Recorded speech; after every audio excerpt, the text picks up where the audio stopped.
Our next speaker is Dr. Pooja Khamar. She's a young leading light from Narayan Nethralaya Group of 5 hospitals, and she'll be speaking on corneal biomechanics, especially with reference to refractive surgery. Yeah. Dr. Sahil, can you please stop sharing your screen Yeah, so that sorry. she can start? Yeah. Thank you. Thank you, ma'am. Thank you so much for the introduction. I would like to, just 1 minute. I would like to thank AIOS and the ARC team for giving me this opportunity to speak on corneal biomechanics and why is it useful in refractive surgery. At the outset, I have no financial interests in whatever I'm going to speak. I'm going to try to keep it as simple as possible because this is one question you all might be asked in either your paper 3 or 4, which is like your diagnostics or the future. So whenever you get a question on understanding corneal biomechanics, you need to cover these 6 topics, like what are the types which you can measure the biomechanics, the basics, you need to understand few of the indices which you need to write in your answer, the applications, the controversies, and you also need to mention what the future holds, what the future is about corneal biomechanics. So if you cover these 6 points, then I think you are very much on target with your answer. I'll be trying to keep it as simple as possible. So the various machines which are available to measure biomechanics are the ocular response analyzer, which is routinely known as the ORA, and the Corvis ST. And the Corvis ST, which is principle of the dynamic shine plug analyzer. So these are the 2 routinely used biomechanical tools. What do you need to understand in them? When the ocular response analyzer comes in a picture, you need to know 2 parameters, the 2 main parameters, which are the corneal hysteresis and the corneal resistance factor. The corneal hysteresis is nothing but the difference between the 2 applanation pressures, which is the P1 and P2, which actually represents your viscoelastic nature of the cornea, and the CRF, it is kind of dependent on your CCT, and it's more strongly associated with the corneal hysteresis. So these are the 2, this is the diagram which you need to draw in your exam, how your ORA gives your map and the indices. The routinely asked and the maps which are shown in your exam in a lot of institutes and which is very much known as a biomechanical tool is the Corvis ST. Now Corvis ST in ocular ORA, you just need to understand though that graph and the 2 parameters mainly, but in Corvis ST there are various parameters which you need to understand and keep in mind. So the first map would be the basic map would be the dynamic corneal response. Now the dynamic corneal response is a very important map because that is the first map which gives about you the information about how your applanation is, the quality of scan is, if the quality of scan is good or not. Because if you see here, it's a very like a normal line here, but if you see a multiple gradations here, that means your scan in any of these maps, that means your scan has not been taken properly. So the most important parameter here is the deformation amplitude. The deformation amplitude is nothing but the maximum displacement of the cornea from its initial point, and the value of it is given here. It also gives you the corneal thickness, the IOP and the corrected IOP. It gives you the non-corrected IOP and the IOP corrected based on your corneal thickness. So this is one of the most important map which you need to know. Now these are the 2 representative videos. One is the normal and one is the keratoconus. Actually the biomechanics has a very important role in differentiating your normal and the suspicious or the keratoconic eyes. If you see here, the normal is indenting this much, but in the keratoconic eye is highly wobbly and it indents more than what your normal looks like. The total millisecond, what it measures is 30 milliseconds. So it measures for around 30 milliseconds, and your keratoconic eyes will be more wobbly and it will indent more. The deformation will be even more than that of normals. Now, what you need to know is these are the stages of the dynamic corneal response. Whenever you give a puff of air, actually the biomechanics is measured with the puff of air. Whenever you give the puff of air, there are various time like levels of the deformation. And these are the ones which you need to know for your answer and which you need to write. The most important being the deflection amplitude, the stiffness parameter SPA1, and the deformation amplitude, which is the definition given here.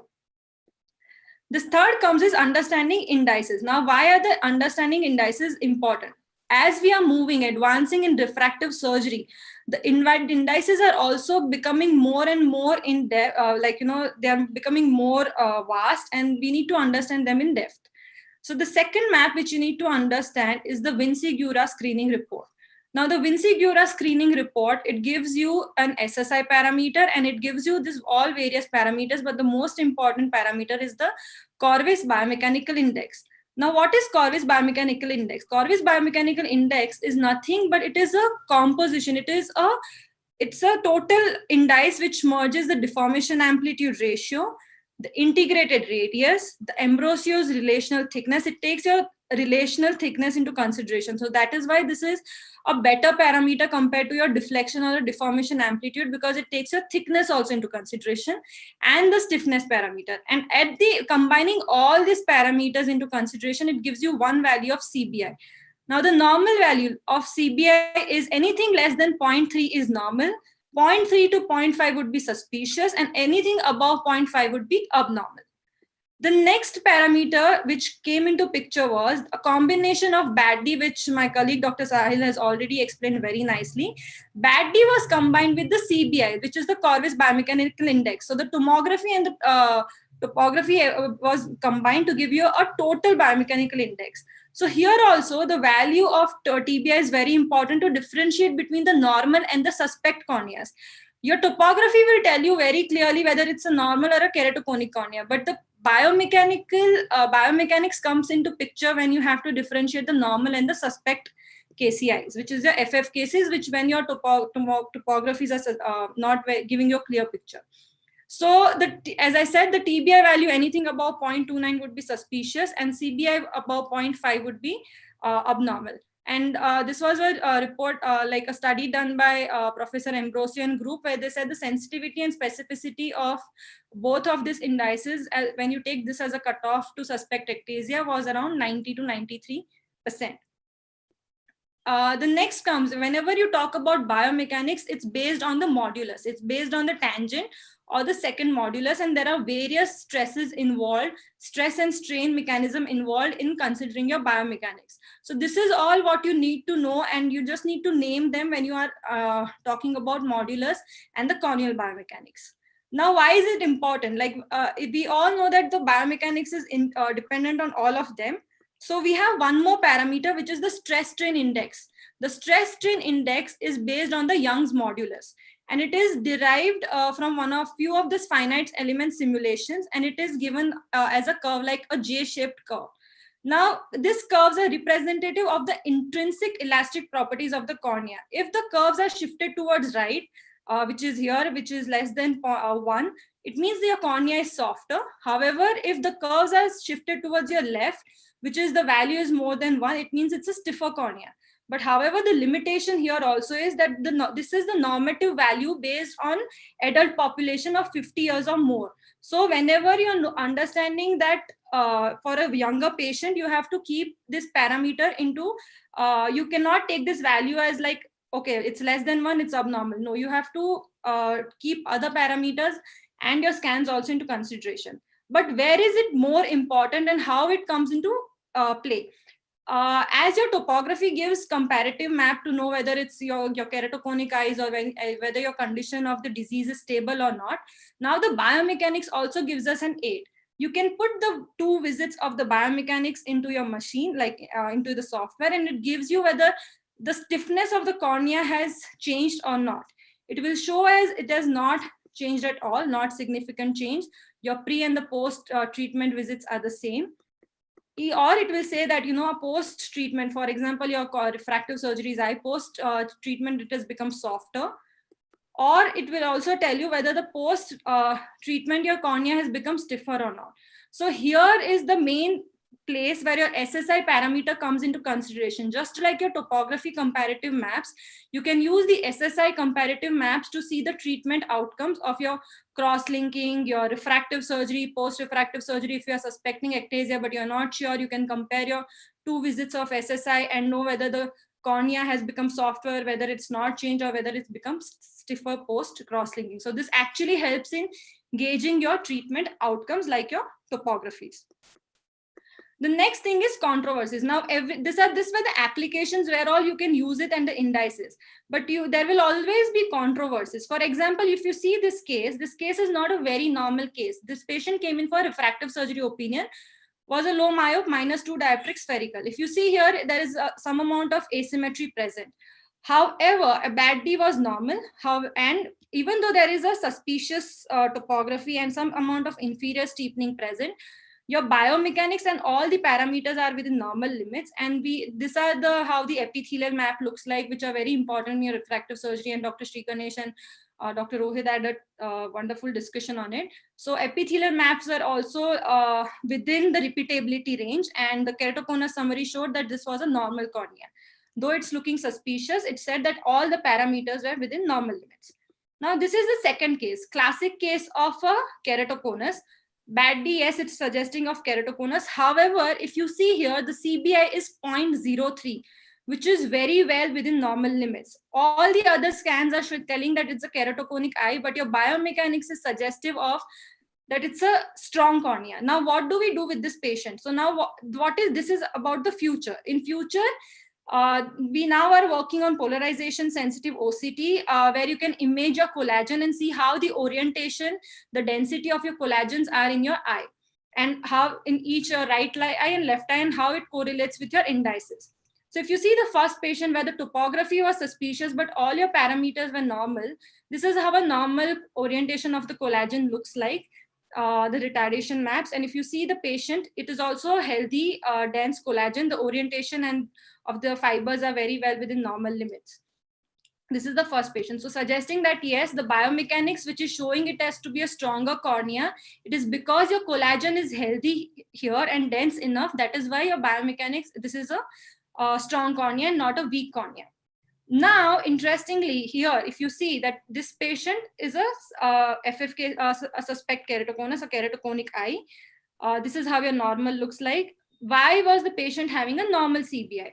Again, if you do the collagen mapping here, the collagen imaging, if you see the collagen are very nicely arranged. The density and the orientation of collagen is not as bad as that of a keratoconic eye. It is very much near to the normal eye. So now, why is this important? It is important because if in this strong cornea, if in this type of a collagen, one thing would be that patient you can keep under observation, there is probably no risk of progression.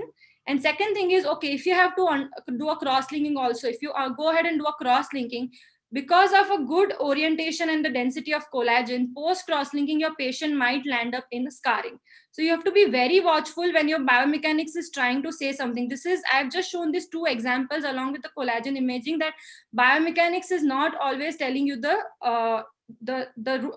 fake thing. It's sometimes trying to tell you the truth, and you need to sometimes rely on your biomechanics. And probably you can keep this patient on like a watch and observation and not do any procedure for this patient. What is the future? The future is about artificial intelligence, where you can simulate your treatments, be it LASIK, SMILE, or PRK.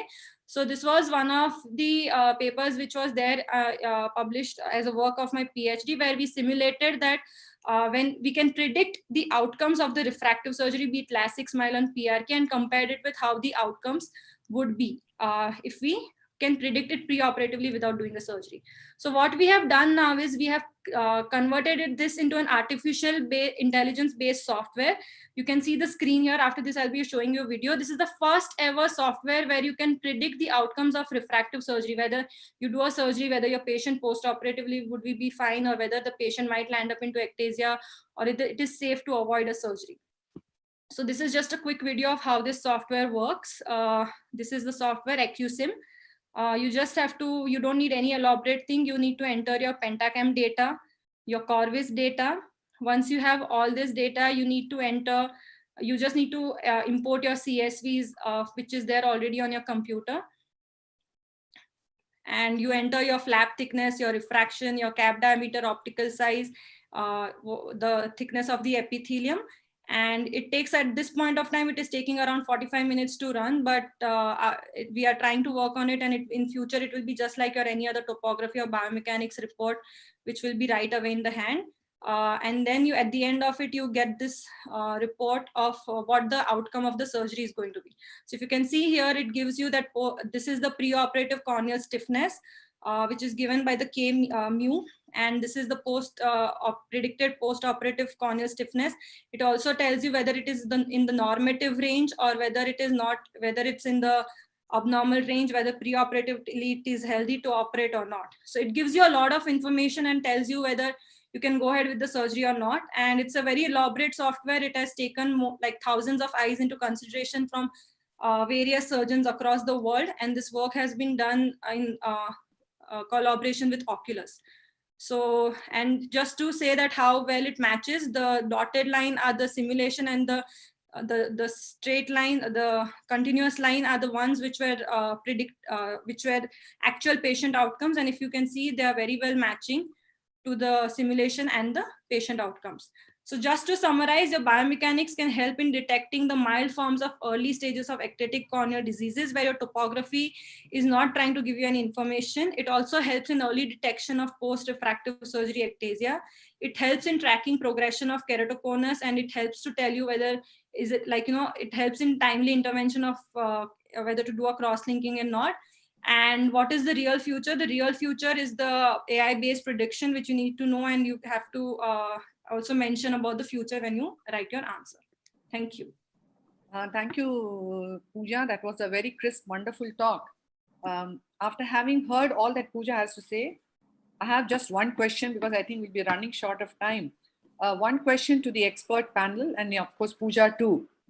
Assuming that if every other way the topography looks normal and the TBI alone is in variance, even the other CBI and bad is okay, would you veer away from what refractive surgery you had chosen? Would you think of waiting, or would you think of doing a PRK extra, or would you still do SMILE or femtolasic? Is the question I have to all of you. So at this point of time, I would put a lot of efforts on CBI. Reason is CBI is independent of a lot of topographical issues, and CBI, TBI, which is it involves a lot of topography, and topography can be heavily affected by tear film to epithelium.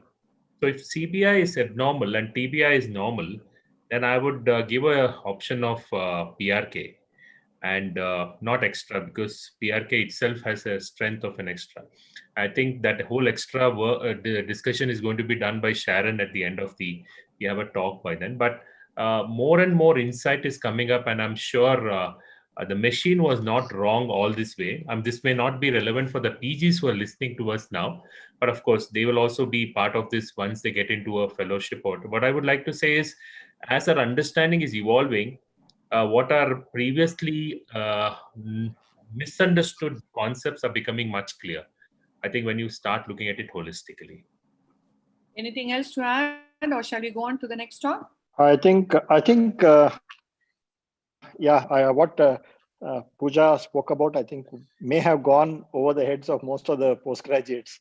And I think they should know basically. A great job, but I think for a short note, for all those kind of things. Yeah. So you should know the applications. I mean, the applications of biomechanics in various fields. And I think a few other points like corneal biomechanics, adjusted IOP is something which is important that the postgraduate should know, because post-refractive surgery, when you measure IOP and you want to look at glaucoma detection, glaucoma progression, this is very important. And also after cross-linking, if you want to see if the cornea has improved. But biomechanics itself is an imperfect science as of today, and cannot be completely relied upon. Of course, the future, I think the other thing is the Brion microscopy, which they can mention when they are writing about the future of corneal biomechanics. But of course, the other applications are also there. But overall, I think it was a detailed talk for 10 minutes, but I don't know how much the postgraduates would actually be able to kind of recollect and it will help them go back and read. In fact, it came for glaucoma first. Yeah. On the biomechanics concept was more for glaucoma. So I think they need to write 3 things, which Sri Ganesh has very rightly said, that 1 would be for refractive surgery, 2 would be for glaucoma, and 3rd would be for collagen cross-linking. But as far as Chitra's question goes, I think you should not just look at one parameter, either the CBI, CBI or TBI. It's not just one parameter. You'll have to look at the overall picture. You'll have to look at age of the patient. You will have to look at their contacts. We have to look at other hormonal changes if the patient has gone through a pregnancy or if they have a history of eye rubbing and a lot of other epithelial maps. I think you should take in all these and then take a decision about whether you want to do refractive surgery. I mean, that's my thought. You can't just look at a single parameter and decide whether this patient is fit or not. Yeah.